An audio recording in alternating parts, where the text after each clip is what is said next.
Hey, it's Patrick, and let's talk about Khrome Werks exhaust. Now, Khrome Werks has been around in the exhaust game for a while, although they have branched out into other accessories like intakes and handlebars and things like that. They've always been a staple in the exhaust game, but here recently I feel like they've kind of had a resurgence with all the performance bagger stuff going on. The performance bagger folks have kind of gravitated to this brand, quite frankly, because it works. Now, we're going to have some options here in our exhaust line, and we're also going to have some options in our finishes. Of course, they have this black color, which is kind of like almost a little bit of a wrinkle black. I wouldn't call it a wrinkle, but it's a nice texture to it. A lot of times with that smooth black finish, if it doesn't have a texture to it, it'll mark up really easily. I like this stuff here because it doesn't leave a lot of marks. Even with the fingers, it stays nice and kind of straight black looking. Of course, they have chrome, and they have a third option in finish that they call Eclipse, which is basically a black chrome. I really like the way it looks.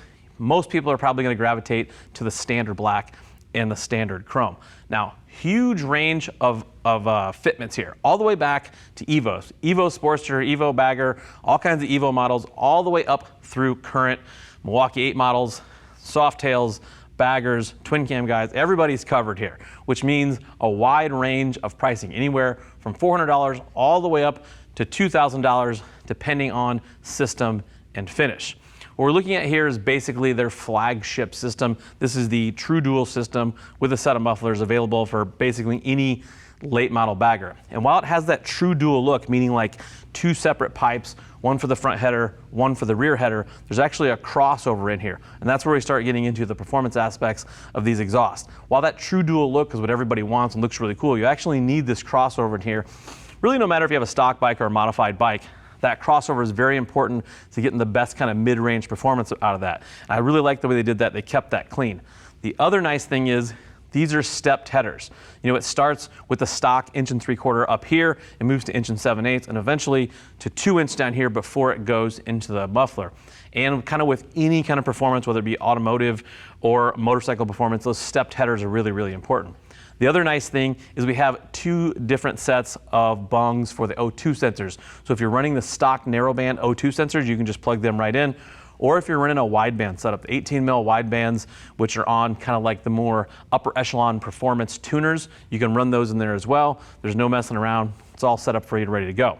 As we kind of move down here into the mufflers, this is going to be a 4.5 inch muffler with a variety of tip options. This one here is called the Edge tip. Got that nice slash cut billet tip with the Khrome Werks lasered on top there. Like I said, they have a couple of options, but they also have the option of no tip at all, which is a little bit unusual for an exhaust company. But hey, if you don't want a billet tip back there, you can just run it straight off on the end. Inside here, we have a perf core baffle with stainless steel and fiberglass wrapped around it. It is removable, although I do not recommend that. These companies spend a lot of time to get the perfect amount of performance out of these. A lot of the engineering is in the baffle, so if you remove that, you kind of remove that engineering away from the pipe. And it is going to be plenty loud without that. A lot of people pull those baffles out there to make it louder. That's not a good option in my opinion. Keep those in there. Basically what that's removable for is if you want to service that. Over time, if some of that stainless steel or fiberglass packing, you know, kind of burns out of there, you could replace that. Other than that, leave that alone. This thing is going to perform very, very well. So if you're looking for that kind of classic True Dual header and muffler system, but you want the most amount of performance if you're running cams or big bore, this is going to be the pipe for you. So now we're moving on to more of a performance-oriented pipe. So whether you're looking just to have that performance look, or you're really looking to build that motor and get some performance out of your bike, the 2-in-1 pick here for their late model baggers is a really good option. Construction, very similar, especially up front to the True Dual headers. You have an 1 3/4 pipe hopping up to an 1 7/8 down here, eventually into this 2.5 inch collector. The O2 sensor bungs, same situation there. You can run your stock ones or you can run a wideband set. Most people with this pipe are probably leaning more to the performance side of things. So you're gonna wanna run those widebands up here with those more expensive and expansive tuners. As you move back here, we have this 2.5 inch collector, which moves into a 4.5 inch pipe.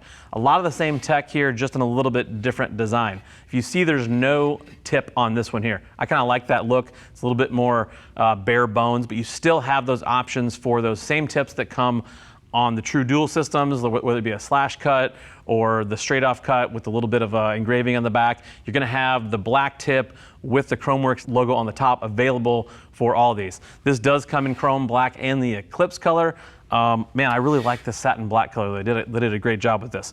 As we move to the back here, this is going to be the 4.5-inch muffler with that same stainless steel perf core with the fiberglass backing wrapped in there. Again, that is removable, but I wouldn't recommend it because the engineering in there is such that it's going to be the best performing pipe with that packing in there. Now, one of the things I like about this pipe is it works really well with big inch engines, where a lot of manufacturers tend to keep the design best for a stock engine. When you start getting into the bigger engines, the 124s, the 128s, the 131s, you can kind of see those performance gains tail off because the pipe isn't built for that. Not the case with this pipe. I would feel perfectly comfortable putting this on a very big engine motorcycle. So if you have a stock bike and you're looking to eventually build that thing up into a monster, this is a good option because it's going to work really well with your stock bike, but as you build that bike, you're going to be able to keep making those performance gains with this pipe. So if you're looking to build a 131-inch fire breather or 133 or 135 or whatever you're going to, this pipe is going to perform really well kind of all along your build. So this is a great starting point. So those of you out there looking for that performance-based pipe to work and build that engine around, this is a great option. So if you're not ready to take that leap into a full system, obviously a muffler is the best way to go. Looking to add a little bit of sound, a little bit of performance, a muffler is the perfect option. So Khrome Werks has, again, a wide range of fitment on mufflers going back into Evos all the way up into the Milwaukee 8 stuff. So what we're looking at here is the 4.5-inch mufflers for late model baggers. This is basically the same style muffler that comes on the full system. You're gonna get that same technology inside with the stainless steel perf core baffle and the fiberglass backing in there.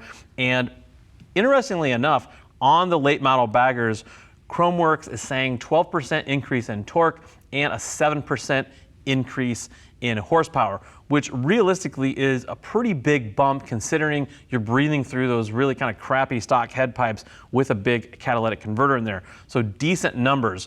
So you may not get the huge increase, well, you're definitely not going to get the huge increase that you get in a full pipe, but you're going to get a nice little performance bump and you're going to get really, really good sound, which at the end of the day is nice to have. So with the Softail mufflers, it's actually a 3.5-inch body, and something different about the Softail models. When I say Softail, I'm talking Milwaukee 8 Softail here. You get that nice black tip with the laser engraved Khrome Werks logo, but it actually tapers back down, which I really like. It kind of looks like a little bit of a jet engine there, where the 4.5-inch mufflers here are going to come straight out. You're going to get a little more of a taper with the 3.5-inch muffler. Same tech inside this, just a little bit different size baffle in there. Same perf core stainless steel, wrapped in that fiberglass. You're going to get that bump in sound, you get the bump in horsepower. The other thing you get specifically with the Milwaukee 8 Softail is a lot of the Milwaukee 8 Softails have this really heinous heat shield with the mufflers. It looks terrible. If nothing else, you're going to get this thing looking a lot cleaner. Put the muffler on there and get your sound, but it's going to look a lot sharper than having that terrible heat shield on there. Overall, like I say, good investment just if you're looking to get a little bit of sound, a little bit of performance, really clean up the look of your bike. Something to remember though, especially on late model bagger stuff, you have asymmetrical outlets on the stock head pipes, meaning one side is bigger than the other. So when you put mufflers on there, if you plan on going to a full system down the road, you might not be able to switch those over if you're running that asymmetrical setup. So a lot of the performance headers out there go back to standard sizing on either side. So if you have asymmetrical mufflers and you go with a performance header that has the same size outlets, you'll have to buy mufflers again. So keep that in mind when you're buying an asymmetrical set of mufflers. Other than that, I think this is a great choice. Like I said, if you're looking to pick up some sound, looking to clean up your bike a little bit. If you have more questions, go ahead and hit that info tab on your desktop or mobile device. That's going to take you to the product detail page where you can read other riders' reviews and more specs about everything we've talked about here today. If you're still looking for more information, go ahead and reach out to our customer service team. They would love to talk to you about what works best for you, your riding style, and your budget. I am Patrick. Thank you for watching. Now go work on those motorcycles.